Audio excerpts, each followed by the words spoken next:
Hello दोस्तों, स्वागत है आप सभी का YouTube channel the DM exam point पर। उम्मीद करते हैं आप सब बहुत अच्छे हैं और आप सबकी पढ़ाई बहुत अच्छी चल रही होगी। दोस्तों, आज का जो थ्योरम है वो बहुत ही महत्वपूर्ण है, यानी कि बहुत ही इंपॉर्टेंट है, क्योंकि इस थ्योरम से रिलेटेड आपकी एग्जाम में कई बार क्वेश्चन आया होगा। यहाँ पर जो थ्योरम है देखते हैं क्या कह रहा है और इसको कैसे सिद्ध करना है, बहुत ही ध्यान से देखेंगे, स्टेप बाय स्टेप समझेंगे चीज़ों को, क्योंकि ये थोड़ा सा लंबा होगा। तो लंबा जरूर होगा, लेकिन हम इतना आसान कर देंगे कि आपको बिल्कुल नहीं लगेगा कि ये कठिन था और पूरी तरह से तैयार हो जाएगी थ्योरम कि ये क्या कहना चाहता है एक्चुअल में और ये होता क्या है। देखिए, ये कह रहा है कि त्रिभुज की माध्यिकाएं एक ही बिंदु से होकर जाती हैं। त्रिभुज की माध्यिकाएं एक ही बिंदु से होकर जाती हैं। वैसे तो मैंने ये पढ़ाया है कि माध्यिका क्या होता है, केंद्रक क्या होता है। अगर आपको नहीं पता तो आप प्लेलिस्ट में जब देखेंगे तो वहाँ पर एक जियोमेट्री का फाइल बना हुआ है, तो वहाँ पर आपको सारी वीडियो मिल जाएंगी। तो माध्यिकाएं एक ही बिंदु से होकर जाती हैं, वो क्या होता है पता है? त्रिभुज की माध्यिकाएं जिस बिंदु से होकर जाती हैं उसे सेंटर ऑफ ग्रेविटी या सेंट्रायड या केंद्रक कहते हैं। तो और वह बिंदु माध्यिका को 2:1 के अनुपात में विभाजित करता है। चलिए चित्र बनाकर समझते हैं ये थ्योरम कहना क्या चाहता है। देखिए, इसके लिए हम त्रिभुज बनाएंगे, ध्यान से देखिएगा। तो यहां पर हमने क्या किया, एक त्रिभुज बना दिया, दिखेगा यहां पर आप सभी को।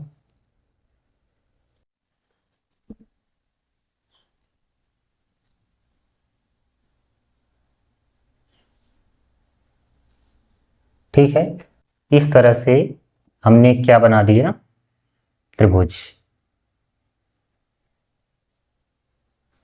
यहां पर एक त्रिभुज मैंने बना दिया। ऐसे स्केल से बनाएंगे तो देखने में अच्छा लगेगा, वैसे हाथ से भी मैं बना लेता हूं, इतना अभ्यास है। तो इसका नाम कुछ हो जाए तो ए बी सी। तो मैंने इस त्रिभुज का नाम क्या रख दिया, ए बी सी। तो इसको सिद्ध करने के लिए हमें दो माध्यिका खींचना पड़ेगा। तो चलिए, एक माध्यिका हम बी से खींच देते हैं, तो यहां से ऐसे खींच देंगे। एक माध्यिका और खींचना पड़ेगा, तो चलिए यहां पर हम एक माध्यिका और खींच दिए। तो माध्यिका क्या होता है, शीर्ष से सम्मुख भुजा के मध्य बिंदु को मिलाया जाता है। तो शीर्ष बी से सम्मुख भुजा AC का मध्य बिंदु क्या होगा, मान लीजिए कि यहाँ E है और यहां पर F। तो E AC का मध्य बिंदु है और F AB का मध्य बिंदु है। तो माध्यिका शीर्ष से सम्मुख भुजा के मध्य बिंदु से मिलाया जाता है, वही माध्यिका होती है। इसका परिभाषा क्या होता है आप सबको पता है, किसी त्रिभुज में किसी शीर्ष से उसके सम्मुख भुजा के मध्य बिंदु को मिलाने से प्राप्त रेखाखंड त्रिभुज की माध्यिका कहलाती है। तो यहां पर दो माध्यिका है, BE और CF।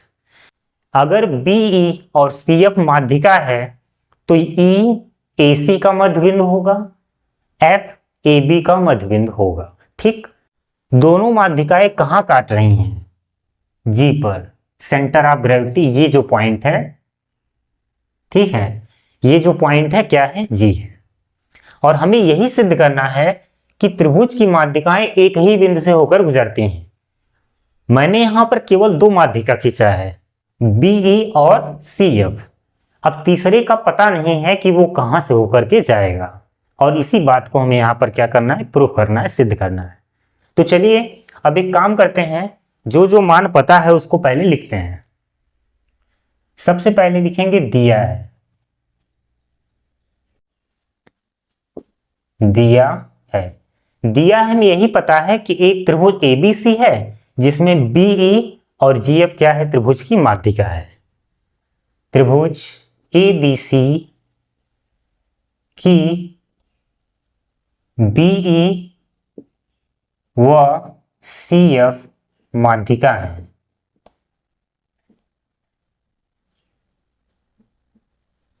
त्रिभुज ए बी सी की बी व सी एफ क्या है, माध्यिका है। तो अब इसको तो मिलाना पड़ेगा हमें, ठीक है, क्योंकि बिना मिलाए काम नहीं होने वाला है। तो यहां पर लिख लेंगे वह ए जी को मिलाया। एक एक पॉइंट आपको समझाएंगे ताकि जितना भी डाउट है सब आपके दिमाग से बाहर निकल जाए। तो देखिए अब ए जी को मिलाना है, तो चलिए मिला देते हैं। यहां पर इस तरह से मिला दिया गया, तो देखने में अच्छा लग रहा होगा। देखिए यहां पर जो जो मान पता है मैंने लिख लिया है कि एक त्रिभुज एबीसी है जिसमें बीई और सीएफ क्या है, माध्यिका है, वह एजी को मिलाया। सिद्ध करना है, यहां लिखेंगे सिद्ध करना है। अब देखिए हमें यही सिद्ध करना है कि जो माध्यिकाएं हैं एक बिंदु से होकर जा रही हैं। जैसे यहां माध्यिका बीई है तो ई किसका मध्य बिंदु है, एसी का। सीएफ क्या है, माध्यिका, तो एफ किसका मध्य बिंदु है, एबी का। अगर हम तीसरी माध्यिका खींच दे ए से तो यहां पर कहीं काटेगा, यहां पर कहीं काटेगा, ठीक है। तो मान लेते हैं ये कौन सा पॉइंट है, डी। अगर यहां पर ये आ जाए कि बी डी बराबर सी डी, जैसे यहां पर सीई ए के बराबर है, ए एफ बी एफ के बराबर है, अगर यहां ये सिद्ध हो जाए कि सी डी बी डी के बराबर है तो सिद्ध हो जाएगा कि तीनों माध्यिकाएं बिंदु जी से होकर जा रही हैं। दो माध्यिकाएं कहां से जा रही हैं, जी से। अगर यहां पे ये सिद्ध हो गया कि बी डी बराबर भी सी डी है तो स्पष्ट रूप से हम कह पाएंगे कि तीनों माध्यिकाएं बिंदु जी से होकर जा रही हैं या एक बिंदु से होकर जा रही हैं। तो हमें यहां पर सिद्ध करना है, पहली बात क्या सिद्ध करना है कि बी डी बराबर सी डी। जैसे ही ये आएगा सिद्ध हो जाएगा कि माध्यिकाएं एक बिंदु से होकर गुजर रही हैं। और दूसरा, वह बिंदु यानी कि ये पॉइंट माध्यिका को 2:1 के अनुपात में विभाजित करता है। यानी कि ये जो बड़ी वाली लंबाई है 2 होती है और ये 1, ऐसे बीजी 2 होगा तो जीई 1 हो जाएगा, सीजी 2 होगा तो एफजी 1 हो जाएगा। तो यहां हमें दूसरा नंबर ये सिद्ध करना है कि एजी अनुपात जीडी बराबर कितना है, 2:1। सीजी अनुपात एफजी बराबर कितना है, 2:1। बीजी अनुपात जीई कितना है, 2:1। तो हमें दो बात यहां पर सिद्ध करनी है, दो कथन है इसलिए हमें 2 बार सिद्ध करना होगा।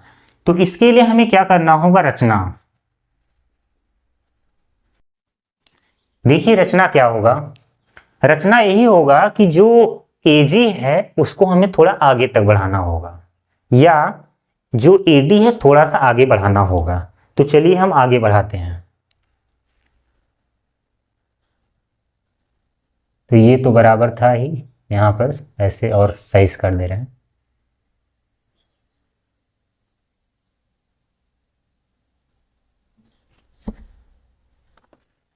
तो यहां तक मैंने बढ़ा दिया। अब इसको मान लीजिए पॉइंट के है, जो एजी लाइन है उसको के तक मैंने बढ़ाया। इस तरह से बढ़ाया है कि जितनी लंबाई एजी की है उतनी ही लंबाई जीके की है। अब इसके बाद क्या करना है, आपको मिला देना है यहां पर। चलिए इसको मिला देते हैं।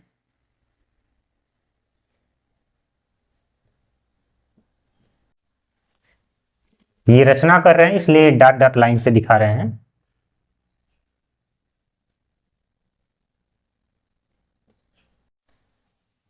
इस तरह से। तो यहां पर चित्र बन करके तैयार है।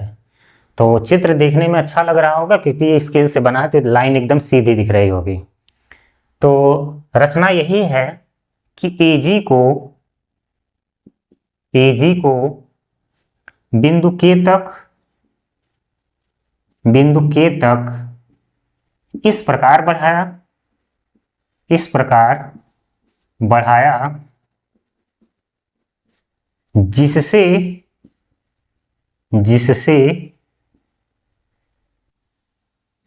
जिससे क्या हो जाए, AG बराबर GK हो जाए। ठीक, उसके बाद CK BK को मिलाया, वो सब उसी में आ जाएगा। तो चलिए अब यहां पर सिद्ध करेंगे उपपत्ति। तो यहां पर हमें दो बात सिद्ध करनी है। तो सबसे पहले हम BD बराबर CD को सिद्ध करेंगे, उसके बाद ये। तो चलिए अब सिद्ध किया जाए। देखिए यहां पर एक अलग से थ्योरम काम करेगा, एक नहीं दो थ्योरम नया आने वाला है। फिलहाल अभी वो थ्योरम पढ़ाया नहीं गया है क्योंकि वो थ्योरम आगे है अभी, लेकिन इस थ्योरम में इसका प्रयोग होगा। चलिए वो क्या होगा, मैं एक बार इसको अलग से समझा दूं। जैसे मान लीजिए कोई त्रिभुज है, आपको डरने की जरूरत नहीं। मान लीजिए कि त्रिभुज है ABK, मैं यही मान ले रहा हूं जो यहां पर दिख रहा है। अब देखिए यह एक त्रिभुज है ABK। अगर AB का मध्यबिंदु F है,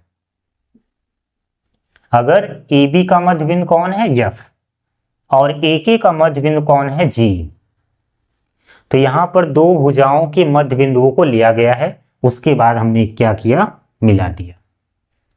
तो यहां पर दो भुजाओं के मध्य बिंदुओं को मिलाया गया है, तो ये लाइन तीसरी भुजा के समांतर हो जाती है और ये इसका आधा होता है, यानी FG समांतर हो जाएगा किसके, BK के।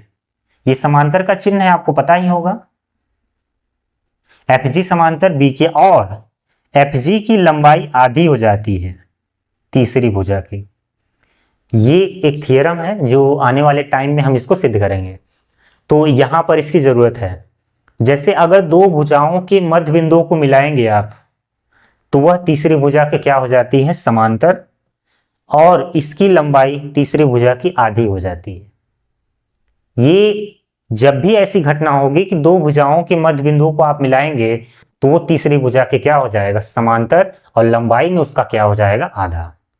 तो एक बार मैं थ्योरम क्या होता है बोल दे रहा हूं, अगर आपको लिखना होगा तो लिख लीजिएगा।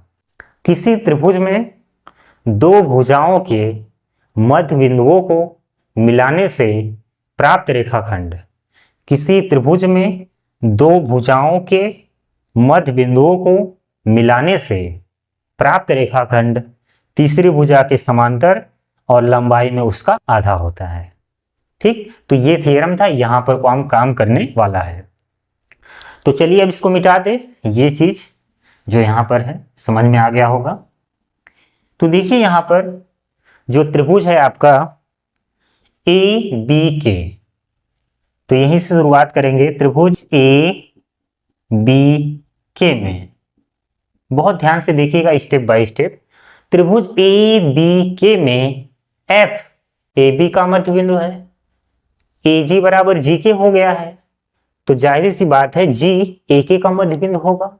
ठीक, तो यहां पर लिखेंगे F AB का मध्य बिंदु है, मध्य बिंदु है, वह F AB का मध्य बिंदु है, G AK का मध्य बिंदु है, G AK का मध्य बिंदु है।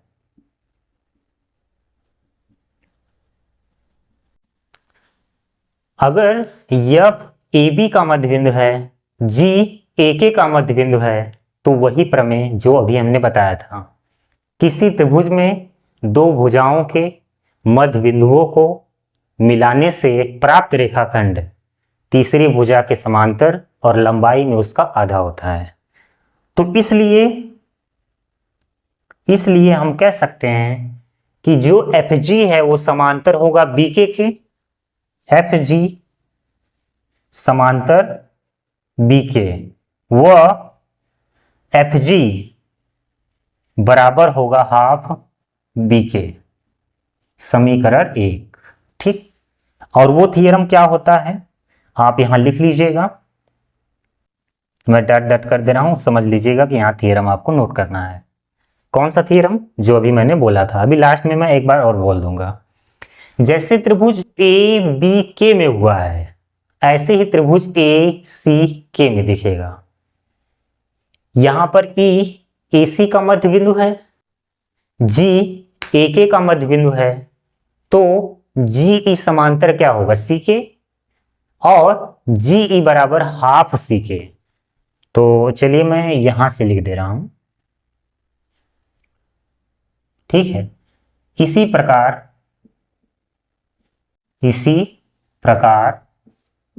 त्रिभुज ए सी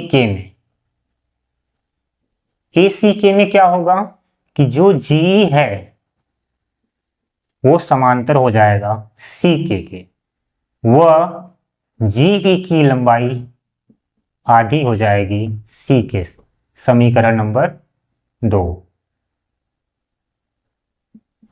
ठीक। ये समीकरण 2 हो गया। समीकरण 1 यहां पर है और समीकरण 2 वहां पर है, ठीक। तो यहां पर हमें पता चल गया कि एफ जी समांतर बी के है, ठीक, और जी ई समांतर सी के है।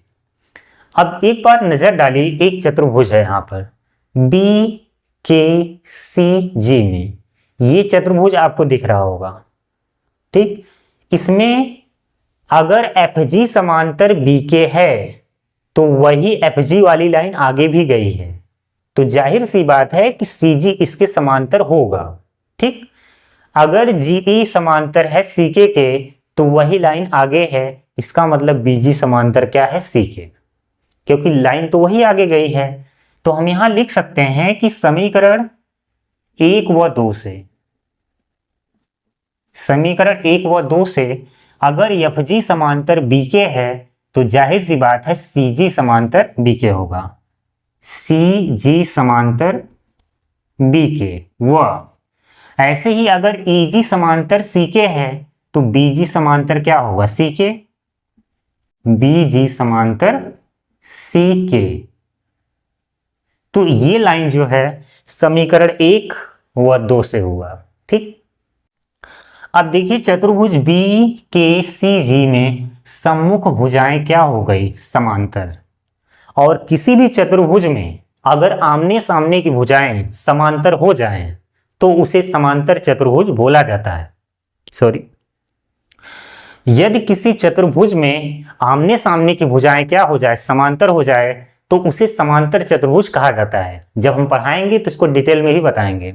तो यहां पर आप यही समझिए कि अगर कोई भी चतुर्भुज है उसमें आमने सामने की भुजाएं समांतर हो जाए तो वो चतुर्भुज समांतर चतुर्भुज हो जाता है। तो इसलिए चतुर्भुज बी के सी जी समांतर चतुर्भुज है, समांतर चतुर्भुज है, ठीक। तो अभी ये स्पष्ट हो गया कि ये समांतर चतुर्भुज है। और समांतर चतुर्भुज का ये भी नियम है कि उसके जो विकर्ण होते हैं एक दूसरे को समद्विभाजित करते हैं। समद्विभाजित करने का मतलब जो विकर्ण BC है और GK ये एक दूसरे को समद्विभाजित करेंगे। तो यहां पर लिखेंगे चूंकि समांतर चतुर्भुज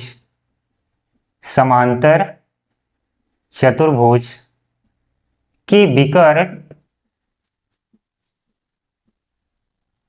चूंकि समांतर चतुर्भुज के विकर्ण एक दूसरे को समद्विभाजित करते हैं, समद्विभाजित करते हैं।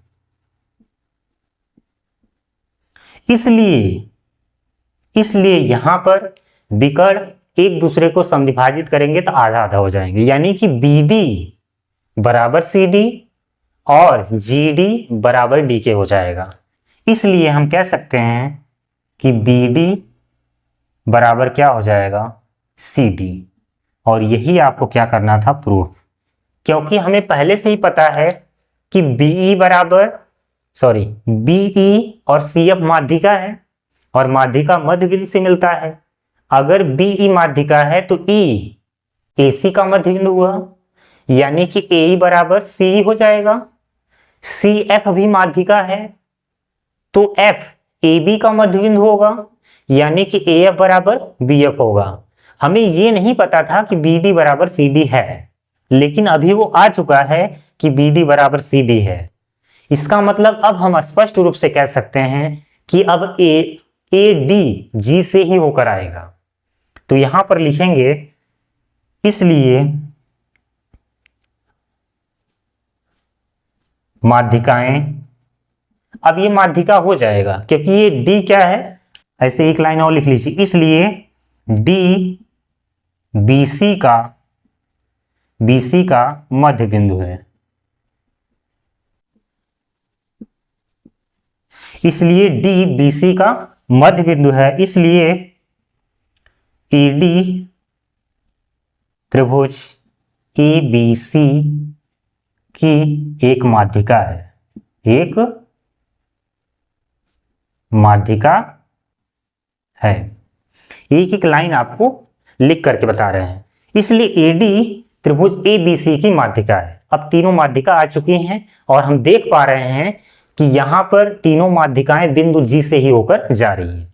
तो यहां पर लिखेंगे, इसलिए तीनों माध्यिकाएं,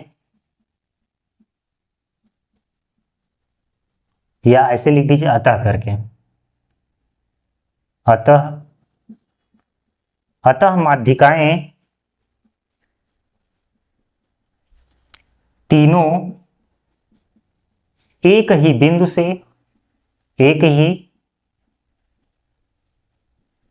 से होकर जाती है। और लास्ट में आप क्या लिख देंगे, इति सिद्धम। अभी ये पूरा नहीं सिद्ध हुआ है क्योंकि एक पार्ट था, ठीक है। तो चलिए, एक भाग इसका सिद्ध हो गया कि बी डी बराबर सी डी अगर आ गया तो सिद्ध हो जाएगा कि अतः माध्यिकाएं तीनों एक ही बिंदु से होकर जाती हैं। एक बार अच्छे से देख लीजिए, और मैं एक बार इसको और भी समझा दे रहा हूं ताकि आपको कोई डाउट न रहे किसी प्रकार का। देखिए, हमने सबसे पहले क्या लिया था कि त्रिभुज ए बी सी है एक, जिसमें माध्यिका बी ई और सी एफ खींचा था, जो एक दूसरे को जी पर काट रहे हैं। यहां हमने लिखा है ए बी सी की बी व सी एफ माध्यिका है, वह ए जी को मिलाया। तो बी और सी एफ पहले जी पर काट रही थी, बाद में मैंने ए जी को मिला दिया।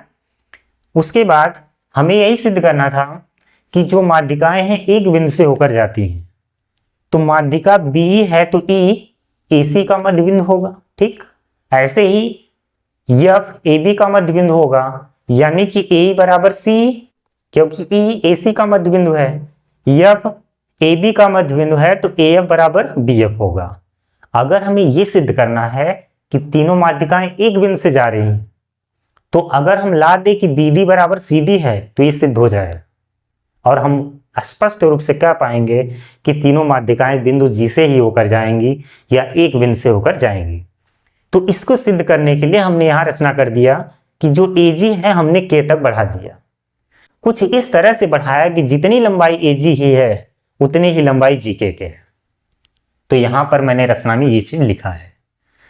तो इसको सिद्ध करने के लिए हमने त्रिभुज लिया ए बी के में एफ ए बी का मध्य बिंदु है, जी ए के का मध्य बिंदु है। जी ए के का मध्य बिंदु कैसे हुआ, क्योंकि ए जी बराबर जी के है, इसीलिए जी ए के का मध्य बिंदु होगा। और किसी भी त्रिभुज में दो भुजाओं के मध्य बिंदुओं को मिलाते हैं तो प्राप्त रेखाखंड तीसरी भुजा के समांतर और लंबाई में उसका आधा होता है। आपको यहां पर लिखना होगा ए बी के में एफ ए बी का मध्य बिंदु है, वह जी ए के का मध्य बिंदु है, इसलिए एफ जी समांतर बी के, वह एफ जी आधा हो जाएगा बी के समीकरण 1। यहां कोष्टक में क्या लिखना है आप लिख लीजिएगा। अगर आप नहीं लिख पाएंगे तो मैं डिस्क्रिप्शन में मैं लिख दूंगा कि यह थ्योरम कौन सा है, ठीक। इसी प्रकार ए सी के में होगा, ई ए सी का मध्य बिंदु है, जी ए के का मध्य बिंदु है, इसलिए जी समांतर सी के, वह जी ई आधा होगा सी के। अब बताइए, अगर एफ जी समांतर बी के है तो सी जी समांतर क्या होगा बी के। अगर जी ई समांतर सी के है तो बी जी समांतर क्या होगा सी के। तो समीकरण 1 व 2 से वही चीज आया है। अगर हम चतुर्भुज BKCG की बात करें तो अब यह एक ऐसा चतुर्भुज आ गया है जिसमें आमने सामने की भुजाएं समांतर हैं, और किसी भी चतुर्भुज में अगर आमने सामने की भुजाएं समांतर हो जाए भुजाएं तो उसे समांतर चतुर्भुज कहा जाता है। इसलिए चतुर्भुज BKCG समांतर चतुर्भुज है, और समांतर चतुर्भुज के विकर्ण एक दूसरे को समद्विभाजित करते हैं, यानी विकर्ण BC और GK इस तरह से काटेंगे कि BD CD के बराबर होगा और GD DK के बराबर होगा। ठीक, तो यहां पर आप ऐसे लिख लीजिएगा कि GD बराबर भी DK के होगा, लेकिन हमें सिद्ध ये करना था तो ये आ चुका है। अगर BD बराबर CD है तो हम कह सकते हैं कि D BC का मध्य बिंदु है। जैसे आया था ना कि AG बराबर GD है, AG बराबर GK है, तो G AK का मध्य बिंदु है। ऐसे ही BD CD के बराबर है तो D BC का मध्य बिंदु है। तो इसलिए AD ABC की माध्यिका है। अगर ये मध्य बिंदु है तो माध्यिका मध्य बिंदु से ही मिलाया जाता है, यानी कि AD अब क्या हो गई है, माध्यिका। तो अब देखिए AD भी पॉइंट G से ही होकर आ रहा है। अगर वहां से होकर न आता तो BD बराबर CD कभी नहीं आता। तो इसका एक भाग सिद्ध हो गया है। अगर आपको स्क्रीनशॉट लेना है तो ले लीजिए। चलिए अब इसका जो सेकंड नंबर है कि इसका जो अनुपातिक मान है, यानी माध्यिकाएं 2:1 में विभाजित करती हैं एक दूसरे को, अब इसको सिद्ध करेंगे। तो सबसे पहले हम इसे मिटा दें, तो यहां से मिटाया जाए।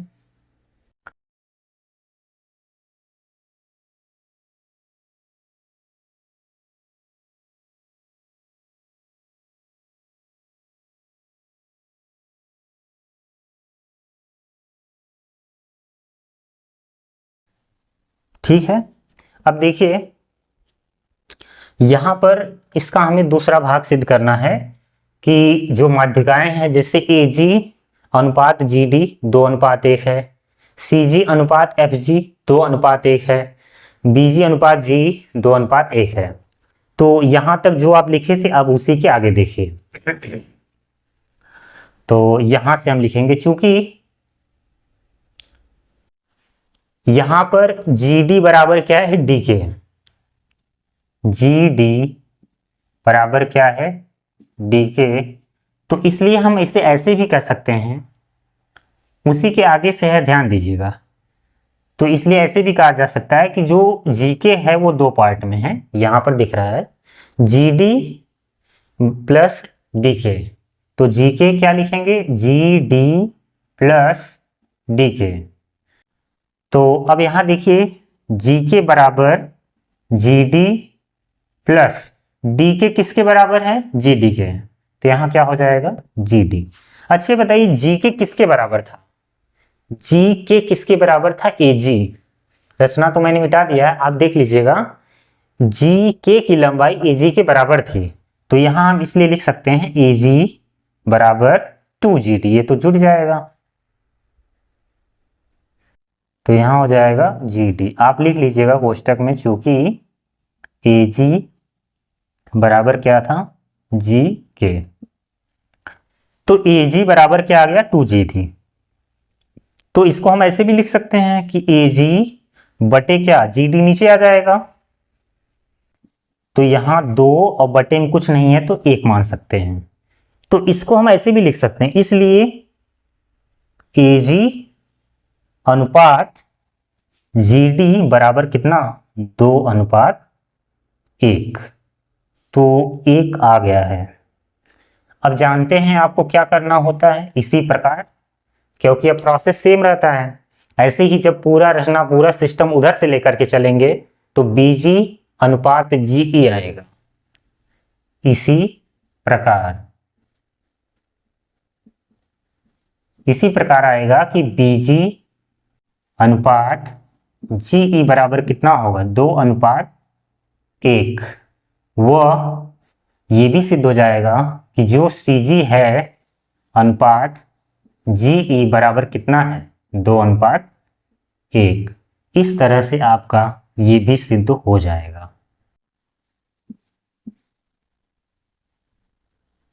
और लास्ट में आप क्या लिखेंगे, हेंस प्रूव्ड या इति सिद्धम। तो ये वाला जो था नंबर सेकंड का सॉल्यूशन बहुत ही छोटा है, इसको टाइम नहीं लगेगा सिद्ध करने में, इसीलिए ये दोनों एक साथ पढ़ा जाता है। जब भी थ्योरम आप देखेंगे कहीं तो ये दोनों एक साथ रहता है, क्योंकि इस चीज को लाने के लिए हमें पहला स्टेप जो है फॉलो करना पड़ता है। ठीक है, तो एक बार अच्छे से देख लीजिए। और मैंने बहुत मेहनत किया इस थ्योरम को सिद्ध करने के लिए, बहुत टाइम लेकर के मैंने समझाया आपको। उम्मीद है कि ये थ्योरम आपको बहुत अच्छे से अब क्लियर हो गया होगा। इस थ्योरम में मैंने दो बातें सीखी कि त्रिभुज की माध्यिकाएं एक ही बिंदु से होकर जाती हैं, एक तो ये है, ये ऑब्जेक्टिव क्वेश्चन में पूछा जा सकता है, और वह बिंदु यानी कि ये जो केंद्रक है माध्यिका को 2:1 में विभाजित करती है। दो बातें यहाँ पर हमने सीखी। अभी और सारे प्रमेय हैं, बहुत सारे प्रमेय हैं, तो उसको हम अगली क्लास में धीरे धीरे करके सीखेंगे। चलिए अब मिलते हैं अगली क्लास में। आज का क्लास जैसा भी लगा होगा कमेंट बॉक्स में ज़रूर बताइएगा। जय हिंद, जय भारत।